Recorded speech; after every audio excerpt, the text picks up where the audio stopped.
Alright guys, I believe Pokemon Legends ZA has potential. Between a new environment, new battle mechanics, megas, and a battle royale system where you focus on trainer battles, I think we might be getting somewhere. We have two videos that have come out, one from Pokemon Day and one from the most recent Nintendo Direct. Alright, first we're going to start off with the starters. Pretty interesting mix. We got Chikorita, we got Tepig, and we got Totodile. It's interesting that we went two from Johto and one from wherever Tepig's from. I should probably know that, but I'm not remembering right now. I really like Chikorita and Totodile. Tepig is alright, but it's more interesting because potentially, it's not confirmed until we see it from Pokemon, but we're probably going to get Megas for these three. Aside from not having a Mega and not getting one, the more interesting development is going to be what will the typing arrangements be of these starters. Me personally, I would have liked to see Gen 4, like a Mega Torterra or a Mega Infernape, but that's just me being selfish. I know we just got Legends Arceus and BDSP, so we have to make everyone else happy. Now, the next thing is going to be the wild areas. Pretty similar to Legends Arceus, we had those pockets of different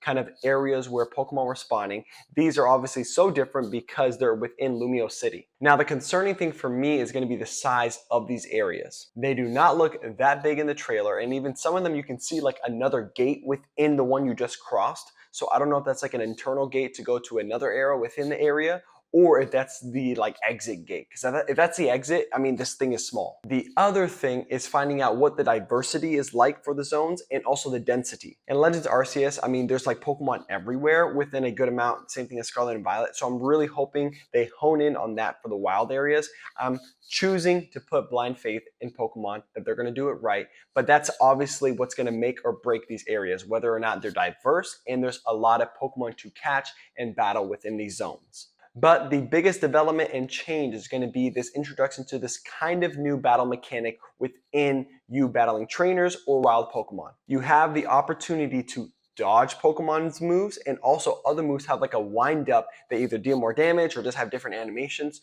So it's interesting that they're going in this direction, because for me, the way that I interpret this is kind of having faith for what the future will look like, which could potentially be real-time battling. Now, I know that's not everybody's thing, it's my thing, and I'm hoping that there are many others that would really like this. Or at the bare minimum, which would honestly be required to do real-time fighting, would be controlling the Pokemon. Like how much I would love to be my trainer just running around, and then when I go into battle, I get to become my Flygon or Totodile or whoever, and then I start to like move out of the way, do Bubble Beam, move out of the way, do a Hyper Beam. That would be sick. Nonetheless, it's cool to see them adapt and kind of build upon maybe what Legends Arceus had or other elements that they wanted to do. So cool development. It's also interesting that they're choosing to do where you can kind of like do a surprise attack, kind of like Legends Arceus where you did like a surprise like catch. Now you can do a surprise attack that I guess will do more damage.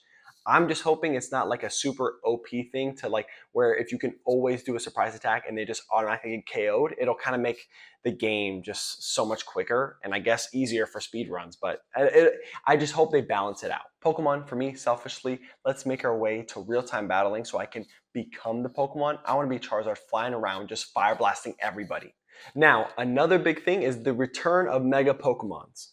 Obviously, really cool to have our staple Mega Pokemons back and also trying to battle other Mega Pokemon. It'll obviously add some challenging elements to the game, but also I'm trying to be hopeful to see how they will intertwine this into the game and into the wild. I know it's kind of antithetical to the lore, but maybe it'd be cool if we see wild Mega Pokemon or at least more trainers with Mega Pokemon so it actually kind of challenges us. In all, just trying to see how they intertwine Megas aside from us being able to do it. Now, with the most recent Nintendo Direct, we got a new video that really didn't have much of anything except for one thing, which is the showing of the day and night cycle, more specifically the night cycle. That emphasis is on the Battle Royale. And no, it's not like Fortnite where you're just dropping into Lumio City and duking it out. It's a Battle Royale system that focuses actually on the name, which now we have kind of context for, Z-A. It's Z through A. It's a battle system where you're starting from Z, the lowest rank, working your way all the way up to A.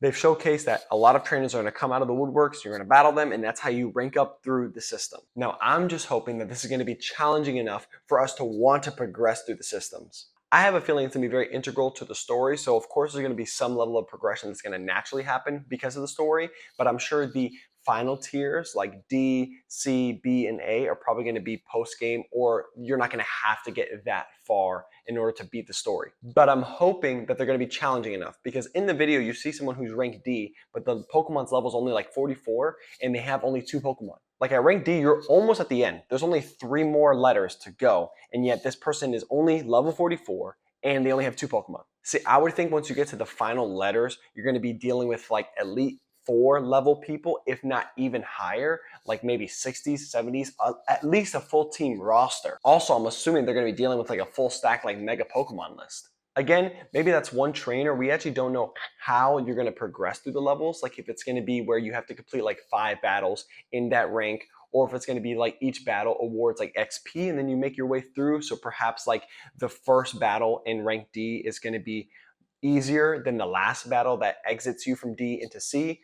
Not exactly sure how we're going to do it. They haven't really showed much. It was the first time they showed it, but I'm just really hoping that it's going to be more challenging than it is just a game mechanic to throw in. It's a cool idea, just I hope they implement it right and make us work for it. Now, they also showed that the reason for the Battle Royale is at the very end, I guess once you complete it and you become the A champion, you get a wish. Now, what that wish is supposed to be, your guess is as good as mine. On a side note, I'm not really sure who decided to make some of the environment on top of the roofs, but it's rather interesting because I couldn't imagine being on the roof of a building and dealing with like a Kangaskhan or dealing with a Rhydon or whoever else is in the mix. Like, how did it get up there and how is it not falling through the building? Last but not least, we do have the leaks for the megas coming to the game. We already know the tried and true megas that are returning, like Mega Charizard, Kangaskhan, Salamence, Alakazam, Gardevoir, Gallade. All those we already know. But then we have leaked ones coming like Clefable, Victory Bell, Starmie, Dragonite, Meganium, obviously with the starters for Alligator. We got Excadrill, Scolipede, Scrafty, Electros, Chandelure, Chestnut, Delphox, Greninja, Pyroar. We also got Zygarde. Now this is exciting because I'm excited to see what the adaptation of these Pokemon are going to be. Is anybody else excited for the TCG? Because we're already getting a Mega set coming out later in the year. And with these Mega Pokemon, could we be seeing these cards and illustrations? I mean, I'm excited for that too. There's a couple more that are listed, and of course it's not confirmed until we see them on screen, but more than likely, these are going to be some of the new ones we're going to see in the game. As a whole, I think this is exciting. One, it's cool to get a new game in a new region where you're still exploring, and how it's kind of leaving the whole capture aspect and it's going more to training battling, or at least a more balanced mix between the two. Legends Arceus was all about dex entry and completing a dex, not much battling besides the wild Pokemon. However, this seems to be a little bit more focused on trainer battles, but it's still going to be open to where you're capturing Pokemon. And then we also have a familiar system like Megas coming back with additional ones being added in the mix, which gives us some comfort, but also something to look forward to. Then you have a very similar battle mechanic with slight differences where you can actually dodge Pokemon moves and see different animations, which I think is a cool kind of twist to where it's not a completely new revamp, but it still gives us something to look forward to test out to see, hey, are we going to like this? And then they decide to add this whole system with a battle royale to kind of invoke that trainer feeling to where you don't have the gyms to go chase after, but you have this battle royale rank system to go after. And again, if they do it right and make it challenging, it'll actually feel really cool. With some old and new coming together, I think Legends ZA could be a good addition to the franchise, or at least give us hope for the future to what is to come as they built upon it. Those are my thoughts. Let me know what you think. Let me know what Mega Pokemon you're looking to see. Are you interested in Legends ZA? Are you not interested? Do you think they're going to do it right? Do you think they're just going to flop? Love to hear your comments. See you later.